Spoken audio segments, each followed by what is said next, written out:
কেকটা নিয়েছিল আমার এক রিপিট কাস্টমার। তো এর আগে আমার কাছে কেক অর্ডার করছিল, তো কেকের টেস্ট নাকি খুবই ভালো আসছে, তাই আবার আসছে কেক অর্ডার করতে। তো এবার তো ওনার ছোটো মেয়ের জন্য অর্ডার করে দিয়ে গেছে, বলছিল যে আপু আপনার মতো পছন্দ মতো ডিজাইন করে দিন। তো হ্যালো গাইস, আসসালামু আলাইকুম, কেমন সবাই? আশা করি সবাই খুব ভালো আছেন। আলহামদুলিল্লাহ আমিও খুব ভালো আছি। May I page Aliza's cake baking. তো কথা বলতে বলতে কিন্তু কেকের ফিনিশিং প্রায় চলে আসছে। তো এই তো আমি ভালো করে একটা ফিনিশিং দিয়ে দেবো সুন্দর করে। যেহেতু বলছে সিম্পল, তো আমি ওরকমই চকলেটের উপরে আর কি সিম্পল করে দিয়েছি। তো এই তো ফিনিশিং দিয়ে উপরে একটা স্পাইট ডিজাইন করে দিয়েছি, আর চকলেট গানাশ দিয়ে হাতের আঙ্গুলের সাহায্যে ছিটিয়ে ছিটিয়ে ডিজাইনটা করে দিয়েছি। দেখতে কিন্তু মাশাআল্লাহ খুব সুন্দর লাগছে। আর এই ওয়ান নজলের কথা আর কি বলবো, এটা তো জাতীয় নজল সবারই জানা। তো আমি ভালো করে চকলেট গানাশের উপর ক্রিম দিয়ে মিশিয়ে এই কালারটা নিয়ে আসছি ক্রিমের উপরে।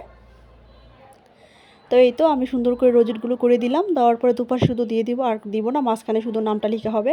আর নিচে যে বর্ডার ছিল ওখানে আমি পাইপিং ব্যাগটাকে সুন্দর করে চিকন করে কেটে ডট ডট করে দিলাম, যেন দেখতে সুন্দর দেখা যায়।